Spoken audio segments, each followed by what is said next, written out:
Magandang gabi sa inyo mga bay. Welcome back ulit sa ating channel and update lang tayo sa nangyaring laban ng Australia at Gilas Pilipinas mga bay So panalo as usual or as expected na mananalo yung Australia mga bay sa Gilas Pilipinas sa score na 92-49.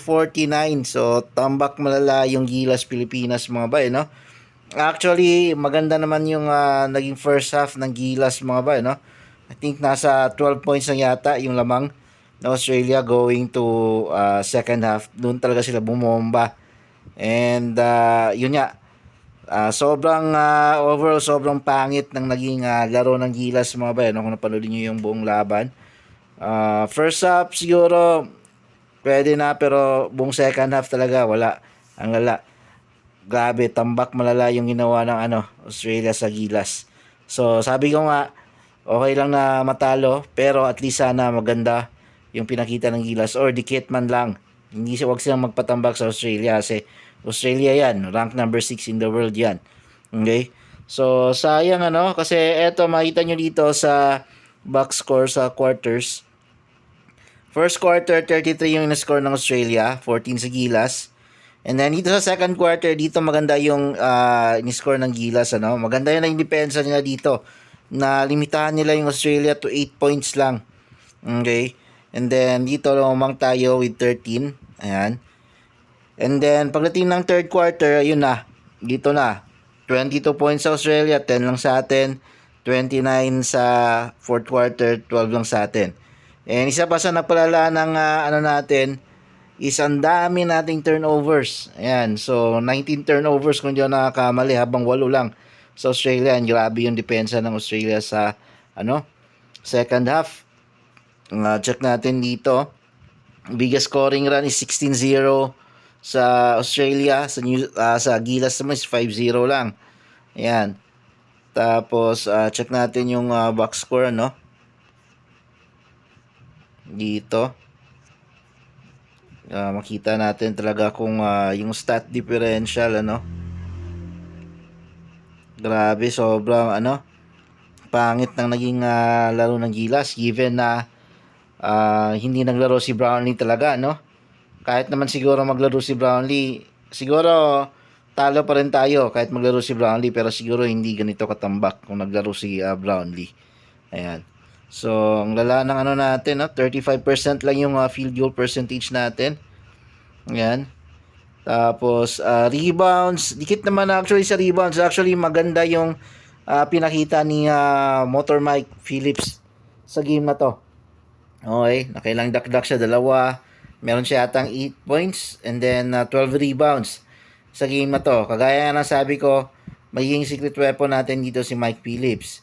Yun nga lang, ang problema, walang ibang local na nag-step up.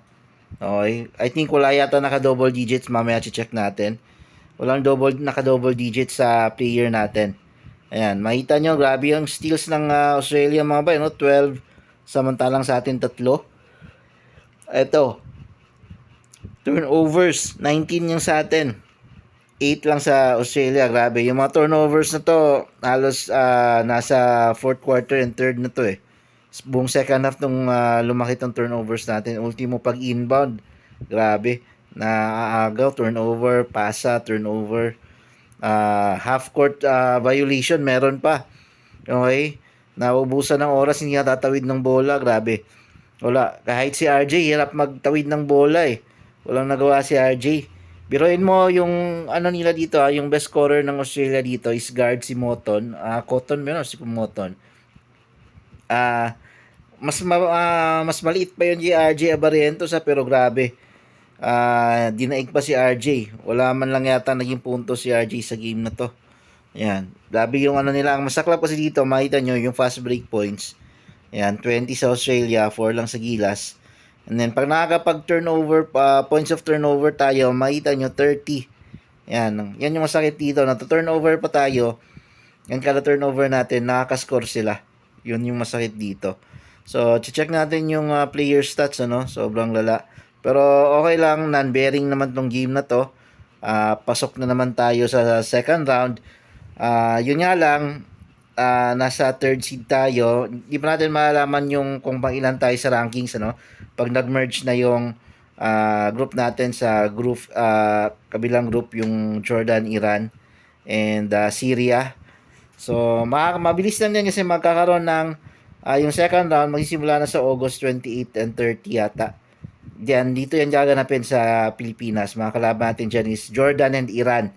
Okay, must win yan kasi kailangan natin maghakot na ng panalo sa second round. Which is good thing para sa atin, ano? Dahil medyo mas mahina na mga kalaban yung makaharap natin sa second round and mataas yung chance natin na pumasok pa sa World Cup. Kailangan talaga natin ma-sweep dito yung second round, ano? Makakuha tayo ng maraming panalo dito. Ayan. So, tingnan natin yung box score sa Philippines, mga bay, no? Ayan, makita nyo si Juan, 7 points lang, 2 out of 3. Ayan. Sina Newsam, RJ, nako, walang puntos. Junmar, 8 points. I think si Junmar yata yung high scorer natin dito. Babad na babad si Junmar dito, pero wala, ang dami ding turnover si Junmar. Hindi makaarte si Junmar, grabe. Kahit maliit na yung nagbabantay sa kanya, si Mitch Creek. Grabe, hindi pa rin maano ni Fajardo. Ayan. Mike Phillips, 6 points. Dwight Ramos, 9. Kevin Kiambao, 8. Ayan. Carl Tamayo, 2 points lang sa game na to. Maganda yung pinakita niya sa New Zealand. Pero ngayon dito, wala. Hindi siya naka-arte talaga. Ito yung problema kina Kiambao, kina Carl Tamayo, yung mga young guns natin yan sa Gilas. Inconsistent sila. Especially sa outside shooting, wala. Wala tayong maasahan talaga, puro inconsistent. Ayan, so, yun lang. Sayang, ano, lugi talaga tayo, tambak pa. Ayan, so okay lang sana kung dikit. Pero, wala, ganun talaga, bawi na lang sa second round. So, may pag-aasa pa naman tayo sa second round, basta makaipon tayo ng panalo. Tumaas yung ranking natin. Pag mag-maintain tayo sa top 3, yan, sure tayo, pasok sa World Cup. Yun lang mga bay. Maraming salamat sa panonood.